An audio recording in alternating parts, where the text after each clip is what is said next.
Good morning, students. Today we are continuing the same chapter 2, real numbers. Today we are starting with the topic proof of irrationality of numbers. अब irrationality proof करना है कि वो जो number है वो irrational है तो क्यों है, ठीक है, इसको ये प्रूव करना है. तो in previous classes we have studied about irrational numbers in brief. We have also studied the existence of irrational numbers and their representation on number line. तो लास्ट जब हम 9th क्लास में थे, जब हमने आपको वहाँ पर रैशनल इरेशनल नंबर्स के बारे में बताया था, इरेशनल नंबर्स क्या होते हैं, उनको नंबर लाइन पे कैसे रिप्रेजेंट करना है वो भी बताया था. एक वो लाइन खींचकर ऐसे गोल सर्कल की तरह वो वाला, ठीक है. Generally irrational numbers are express in the form root p, और जो इरेशनल नंबर्स होते हैं वो मोस्टली रूट के फॉर्म में होते हैं. जैसे रूट 2 हो गया, रूट 3 हो गया, रूट 5 हो गया, 7 रूट 5 हो गया, ऐसे आर इरेशनल नंबर्स. ये सारे क्या है, इरेशनल नंबर्स है. Where p is a positive prime number, जहाँ पे जो पी अंदर का जो ये नंबर होगा वो क्या होगा, प्राइम नंबर होगा. जैसे यहाँ पे 2, 3, 5 ये सारे के सारे क्या है, प्राइम नंबर्स है. We know that any irrational numbers can not be written in the form p upon q, और कोई भी irrational number p upon q के फॉर्म में नहीं लिखते, क्योंकि सिर्फ रेशनल नंबर को ही पी अपॉन क्यू के फॉर्म में लिखते हैं, तो इरेशनल नंबर को पी अपॉन क्यू के फॉर्म में नहीं लिखते. Here p and q are integers and Q not equal to 0, जहाँ के पी और क्यू कोई भी दो इंटीजर्स होते हैं और क्यू जो होता है वो नॉट इक्वल टू 0 होता है. ये हमने आपको लास्ट प्रीवियस क्लासेस में, मतलब 9th क्लासेस में हमने उनके बारे में आपको बताया था, ठीक है. नाउ थ्योरम क्या कहता है, let p is a prime number and a is a positive integer. अगर p एक प्राइम नंबर है और a कोई भी पॉजिटिव इंटीजर है, if p divides a square, p को डिवाइड करना a स्क्वायर से, then p also divides a. अगर p जो है a स्क्वायर से डिवाइड हो रहा है तो p a से भी डिवाइड होगा, ठीक है. अब आपको ये चीज़ को थ्योरम है, इसको प्रूव करना है. तो प्रूव करने के लिए दे रखा है कि आपको फंडामेंटल थ्योरम ऑफ अर्थमेटिक के बारे में पता है, जिसमें क्या है, let the prime factorization of a b as follows, जहाँ पे ए जो है वो है P1 P2 और ऐसे P3 P4 ऐसे Pn तक है, जहाँ पे P1 P2 Pn are prime numbers not necessary distinct. मतलब क्या है, वो जरूरी नहीं है कि वो डिस्टिंक्ट ही हो, मतलब स्पेसिफाई ही हो, वो सारे के सारे क्या है, प्राइम नंबर्स हैं, ठीक है. जहाँ यहाँ पे ये P1 P2 और ये Pn, ये P1 P2 यानी मतलब ऐसे a स्क्वायर है, मतलब आपको उसको एक ही नंबर को कितने टाइम्स, 2 टाइम्स मल्टीप्लाई करना है. जैसे a square means a into a, तो a1 P1 P1 P2 P2 P3 P4 ऐसे. तो यहाँ ये दोनों तरफ जा रहे हैं, ठीक है. तो इनको लिख सकते हैं P1 का स्क्वायर, P2 का स्क्वायर, P3 का स्क्वायर, P4 का स्क्वायर, ऐसे Pn तक का स्क्वायर तक, ठीक है. तो ये कोई इंपॉर्टेंट नहीं है, सिर्फ आपको एक बेसिक्स है जो आप समझ के चलिए कि ये चीज़ ये है. Here it is given that P is a prime number which divides a square. जहाँ पे भी आपको क्या पता है कि जो P है उसको डिवाइड करना है किससे, a स्क्वायर से. Where however, using the uniqueness part of the fundamental theorem of arithmetic, we can say that the prime factors of a square are P1 P2 and Pn. So P is one of the P1 P2 Pn. Now since a जो है वो क्या होगा, जिसमें P1 P2 Pn जो है P divides a, जहाँ P को a से डिवाइड करना. छोड़िए, आप ये छोड़िए, ठीक है. आप मुद्दे पे आइए कि क्वेश्चन क्या कहता है. तो क्वेश्चन क्या कहता है कि जैसे prove that root 2 is irrational. अब आपको ये बताना है कि रूट 2 क्या है. अब जब तक एग्जाम्पल से हम उस चीज़ को क्लियर नहीं करेंगे, आपको पता नहीं लगेगा कि ये थ्योरम क्या कहती है. तो एक्चुअल थ्योरम क्या है वही मैं बताती हूँ आपको कि क्या कहती है. जैसे रूट 2 है, उसको हमें ये प्रूफ करना है कि वो इरेशनल है, ठीक है. इरेशनल प्रूफ करने के लिए पहले आप ये मान के चलिए कि आप पहले ये सोचिए कि वो जो एक पर्टिकुलर चीज़ है वो क्या है, एक जो रूट 2 है वो एक रैशनल नंबर है. आप ये मान के चलिए कि वो क्या है, एक रैशनल नंबर है, ठीक है. So let root 2 is a rational number, ठीक है. आप क्या करना है, root 2 equal to a upon b. Rational number है तो p अपॉन क्यू के फॉर्म में तो लिखा ही जाएगा, तो मतलब a अपॉन बी के फॉर्म में लिखा जाएगा, जहाँ पे p जो होगा नॉट इक्वल टू 0 होगा, ठीक है. ये चीज़ हो गई. आप क्या करो, क्रॉस मल्टीप्लाई करो, इसको यहाँ पे क्रॉस मल्टीप्लाई करो, तो ये a इक्वल टू कितना हो जाएगा, आपका रूट 2b हो जाएगा, ठीक है. तो आपने क्रॉस मल्टीप्लाई किया तो आपके पास में दोनों तरफ ये रूट 2a आ जाएगा, ठीक है. आप दोनों तरफ क्या करो, आप दोनों को स्क्वायर करो, इसको भी स्क्वायर करो और इसको भी स्क्वायर करो. तो a का स्क्वायर इक्वल टू कितना हो जाएगा, रूट 2 का स्क्वायर. मतलब रूट 2 का स्क्वायर का मतलब होता है रूट 2 का स्क्वायर का मतलब होता है रूट 2 इंटू रूट 2. तो रूट 2 2 होता है, तो 2 हो जाएगा और ये हो जाएगा 2b का स्क्वायर हो गया। ये हो गया जिसमें कि 2b स्क्वायर जो है वो डिवाइड्स 2, ठीक है, और we can say that 2 divides a square. अगर ये दोनों एक दूसरे ये डिवाइड कर रहे हैं, इज डिवाइडेड बाय 2, ये दोनों डिवाइड कर रहे हैं 2 से, तो हम इसको इक्वेशन मान लीजिए नीचे अब देखिए 2b square is divided by 2, so we can say that 2 divides a square, ठीक है, जैसे वो ऊपर थ्योरम कहा था। तो इसके थ्योरम के हिसाब से 2 divides a, so we obtain that first result as 2 जो है वो डिवाइड कर रहा है इसको, किसको, a को डिवाइड कर रहा है, जैसे यहाँ पे, ठीक है। ये b अगर बाई चांस मान भूल जाइए तो क्या होगा, 2 जो है किसको डिवाइड कर रहा है, a स्क्वायर, क्योंकि यहाँ 2 ये है, 2 को यहाँ लेके आएंगे तो कहीं ना कहीं क्या हो जाएगा, a स्क्वायर अपॉन 2 हो जाएगा। अगर इसको मैं और एक तरीके से लिखना चाहूँ तो और मैं इसको कैसे लिख सकती हूँ, a square upon 2 equal to b square, मैं इसको इस तरह भी लिख सकती हूँ। मतलब कहीं ना कहीं जो 2 है उसको ये a स्क्वायर से डिवाइड हो रहा है ये, ठीक है। Hence integer a can be written as a equal to 2c, तो यहाँ पे हम क्या लिख सकते हैं, a को हम क्या लिखे, 2c के बराबर भी लिख सकते हैं, ठीक है। तो where c is an integer. अब मैं यहाँ पे इसको पूरे इस ये जो नंबर है a है, a को मैं क्या लिख रही हूँ, जो मेरा a है, ठीक है, जो मैं a है मैंने उसको a को अज्यूम कर लिया, मेरा क्या है वो 2c के बराबर है, ठीक है। तो इक्वेशन 1 में मैं जब सब्स्टिट्यूट करूंगी इसको, तो इक्वेशन 1 क्या है मेरा, a square equal to 2b का स्क्वायर, तो a की वैल्यू क्या है, ये है, इसको यहाँ पे रखिए तो ये हो जाएगा 2c का स्क्वायर इक्वल टू 2b का स्क्वायर। तो 2c का स्क्वायर मतलब क्या होगा, 4c का स्क्वायर इक्वल टू 2b का स्क्वायर, ठीक है, ये हो गया। अब इस 2 को इधर लेके आएंगे तो क्या आएगा, 4c का स्क्वायर अपॉन 2 इक्वल टू 2 तो चला गया था, तो ये हो जाएगा, ये 2 तो चला गया था यहाँ से, तो ये बच गया यहाँ पे b का स्क्वायर, तो 2 से इसको कैंसिल कीजिए तो ये बच गया 2, तो b का स्क्वायर कहाँ कितना हो गया, 2c का स्क्वायर के बराबर में हो गया, ठीक है। जहाँ पे कि क्या है, 2c square is divided by 2, कहीं ना कहीं जो 2c स्क्वायर है वो भी क्या है, डिवाइड है किसे, 2 से डिवाइड है, ठीक है। This means that 2 divides b square, जिसका मतलब क्या है, जो 2 है वो क्या है, b स्क्वायर इसको भी डिवाइड कर रहा है, ठीक है। तो इसका मतलब 2 divides b, so we obtain the result as 2 divides b, तो इसलिए हम क्या कर सकते हैं, 2 डिवाइड b भी बोल सकते हैं, ठीक है। तो देयरफॉर इन लास्ट क्या कर सकते हैं कि ये जो प्रोसेस है वो एक कॉन्ट्राडिक्ट है, तो मतलब ये चीज़ हम कभी प्रूफ नहीं कर सकते कि इरेशनल को हम रैशनल में कभी प्रूफ नहीं कर सकते। तो this if means that our hypothesis root 2 is a rational is wrong, so we can conclude that root 2 is irrational. तो हम क्या कर सकते हैं कि ये कंट्राडिक्ट है।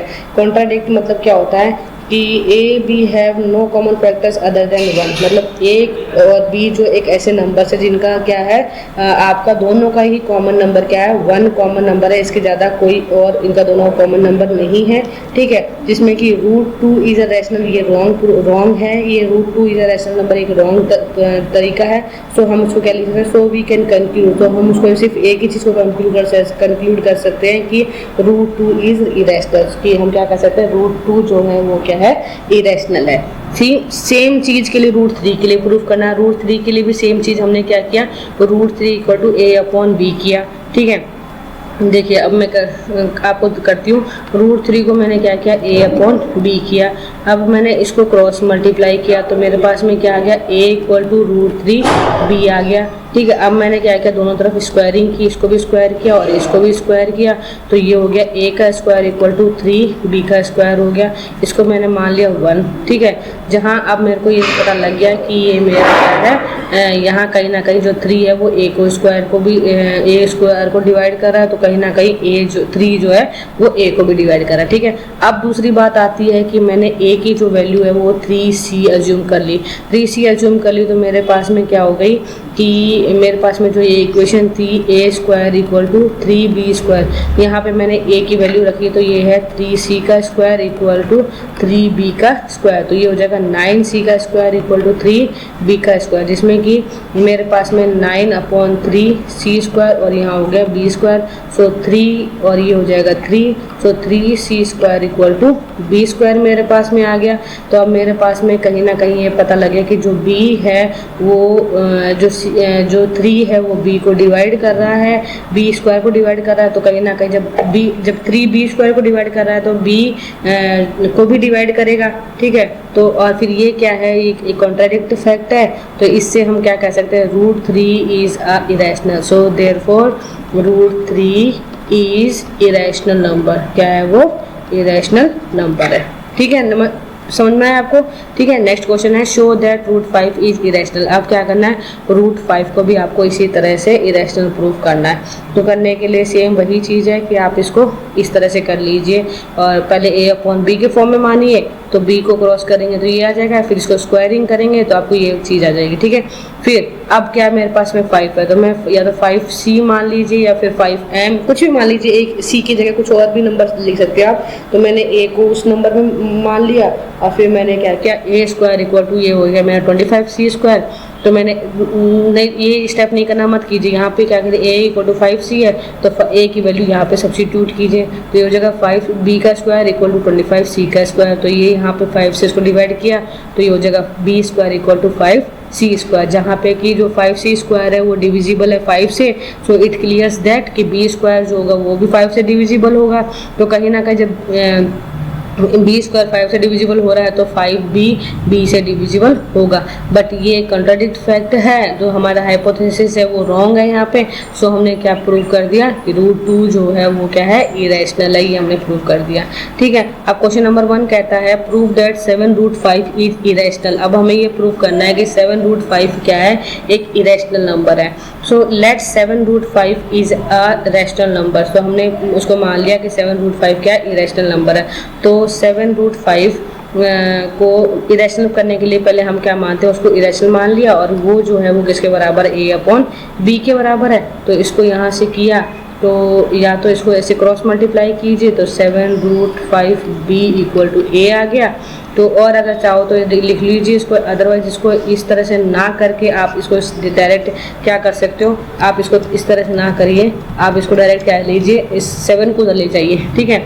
√5 को तो इधर का इधर रखिए, और ये हो जाएगा a/7, नीचे आ जाएगा 7b आ गया, ठीक है। जिसमें √5 जो है किसके बराबर है, इस नंबर के बराबर है, मतलब a/7b के रैशनल नंबर के बराबर, जिसमें √5 जो है वो एक सो √5 is irrational but this contradicts the fact that √5 is irrational।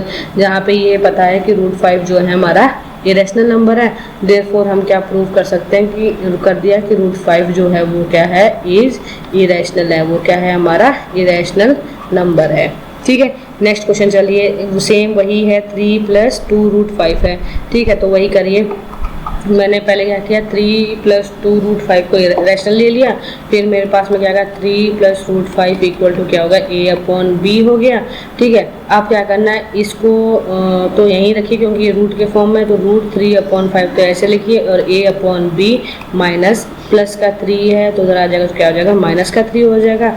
2√5 = ये आ गया b, ठीक है। यहाँ पे हो गया b एलसीएम ले लिया, ये हो गया a और -3b हो गया, ठीक है। अब 2 को इधर ले आओ तो √5 बच जाएगा, सो √5 = a - 3b/2b, ये हो गया, ठीक है। अब क्या करना है, सेम चीज़, ये जो है हमारा रैशनल है p/q के फॉर्म में, तो ये हमारा रैशनल है और ये हमारा इरेशनल है। तो हम क्या प्रूव कर दिया कि √5 कहीं ना कहीं हमारा क्या इरेशनल, तो क्या कह सकते हैं, 3 + 2 √5 इज इरेशनल नंबर। तो ये क्या है, हमारा इरेशनल नंबर हमने प्रूफ कर दिया, ठीक है।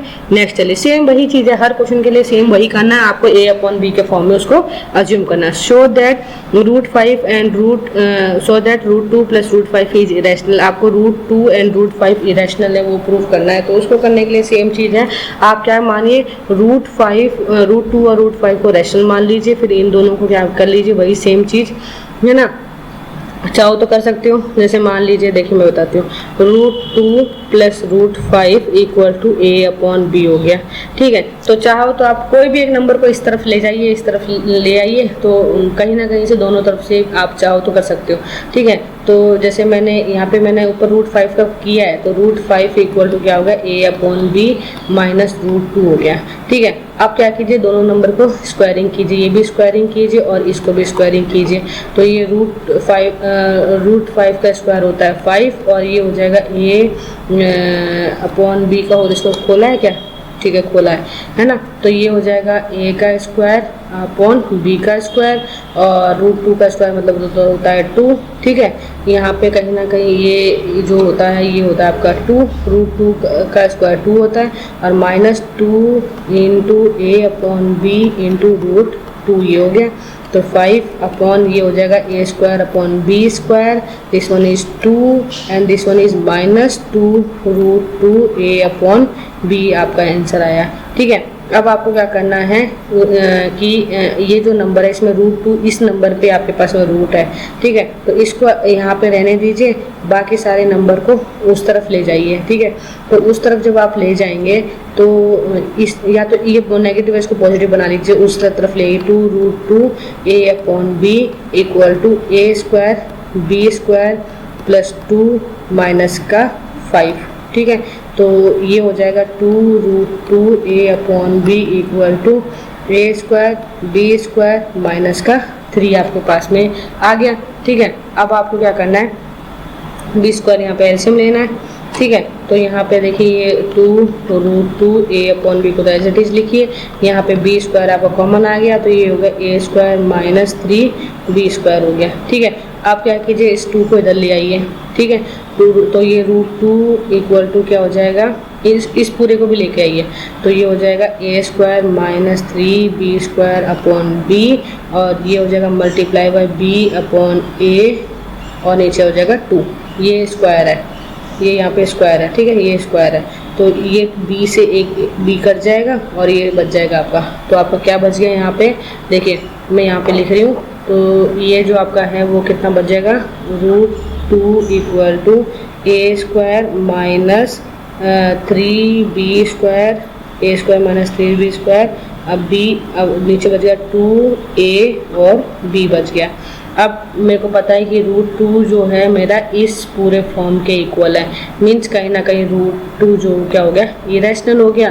तो इससे क्या बोल सकते हैं, root 2 plus root 5 is irrational. कहीं ना कहीं क्या है, रूट 2 जो है वो क्या है, इरेशनल है मेरा, ठीक है, इरेशनल है। तो देयरफॉर हम क्या कर सकते हैं, root 2 plus root 5 is irrational number. तो हम क्या कह सकते हैं कि ये जो है वो क्या है, एक इरेशनल नंबर है, ठीक है, समझ में आया। अब आप देखिए सेम यही प्रूफ करना है, proof that 5 minus root 3 is irrational आपको प्रूफ करना है।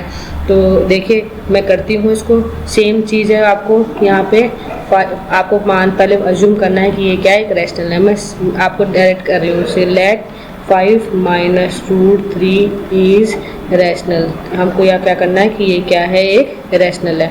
तो मैंने क्या किया, 5 minus root 3 equal to a upon b को मान लिया, ठीक है। अभी -3 को उधर ले जाओ, इसको इधर ले आओ, तो ये हो जाएगा 5 minus a upon b equal to root 3, ठीक है। तो अब यहाँ पे लिख रही हूँ, ये हो जाएगा एलसीएम लिया, b एलसीएम लिया तो 5ab minus a equal to root 3 हो गया। तो कहीं ना कहीं मुझे क्या पता है कि रूट 3 जो मेरा क्या है, रूट 3 जो है वो मेरा क्या है, इज इरेशनल है, ठीक है।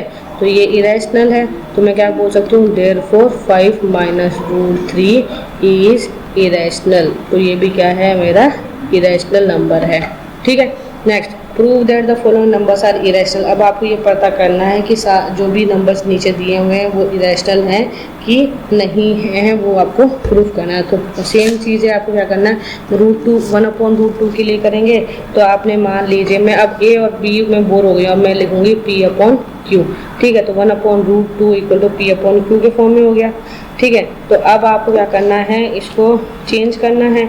तो चेंज करने के लिए पहले इसको रैशनलाइज कीजिए, जो मैंने 9th में पढ़ाया था। अगर रूट 2 की वैल्यू कभी भी नीचे नहीं होती है, तो अगर इसको रैशनलाइज करेंगे तो 1 upon root 2 multiply by root 2 multiply by root 2 और ये होगा p अपॉन q। यहाँ पे स्पेस थोड़ा कम है, तो ये हो जाएगा root 2 upon 2 equal to p upon q। तो रूट 2 इक्वल टू कितना हो जाएगा, 2p क्यू हो जाएगा, जिसमें कि √2 क्या है, इरेशनल नंबर है, इरेशनल नंबर है, तो ये क्या है, एक इरेशनल नंबर है, तो 1/√2 इज ए इरेशनल नंबर। इस तरह से लिखना है आपको, ठीक है।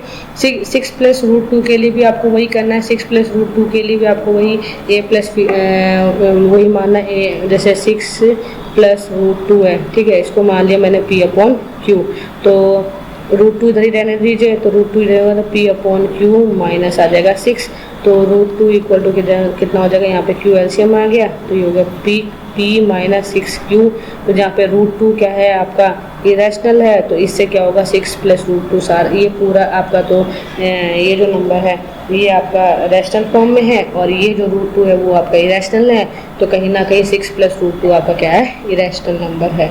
समझना है आपको, इस तरह से करना है। 3√2 के लिए करना है, 3√2 के लिए करना है, तो 3√2 इक्वल टू P/Q, तो √2 इक्वल टू कितना आ जाएगा, P/Q, और यहाँ पे नीचे आ जाएगा 3, ये है 2, सॉरी ये है 2, ठीक है, तो √2 इक्वल टू P/Q और P/3Q ये आ गया, ठीक है, तो ये आपका कहीं ना कहीं P/Q के फॉर्म में है, मतलब रैशनल फॉर्म में है, तो ये √2 क्या बच गया आपका, इरेशनल बच गया, मीन्स क्या होगा 3√2 आपका क्या हो गया, इरेशनल हो गया, ठीक है, समझ में आया आपको। नेक्स्ट क्वेश्चन नंबर 3 कह रहा है if P and Q are positive prime numbers. अब P और Q कोई भी पॉजिटिव प्राइम नंबर्स हैं, तो आपको ये प्रूव करना है कि √P plus √Q is irrational, ये आपको प्रूव करना है, ये आपका होमवर्क है, आप करिएगा और बताइएगा मुझे कि आपको क्या मिला और क्या आंसर आया, क्योंकि मैंने बहुत सारे क्वेश्चंस करवा दिए, आप भी ट्राई कीजिए ना, आप ट्राई करेंगे तो क्या पता आपको और बेटर तरीके से समझ में आए उस चीज़ को, ठीक है, तो खुद भी कुछ करेंगे, अपने हाथ से सॉल्व करेंगे उस चीज़ को, तो वो आपको और ज़्यादा अच्छे से आएगा। और जब भी मैं क्लास लेती हूँ, क्लास में पढ़ाती हूँ आपको, तो आप अपने साथ में पेन और एक कॉपी लेके बैठिएगा, जिससे कि जैसे जैसे मैं करती जाती हूँ आप भी मेरे साथ साथ में उसी तरह करिएगा, तो आपको एकदम क्लियर पता लग जाएगा कि मैम क्या कर रही है और हमें क्या पढ़ा रही है, ठीक है, समझ में आ रहा है आपको। अब मैं आपको नेक्स्ट क्लास में मिलती हूँ, जिसमें मैं आपको डेसिमल एक्सपेंशन के बारे में पढ़ाऊंगी कि डेसिमल एक्सपेंशन रैशनल नंबर्स में कैसे किया जाता है, ठीक है। See you in the next class.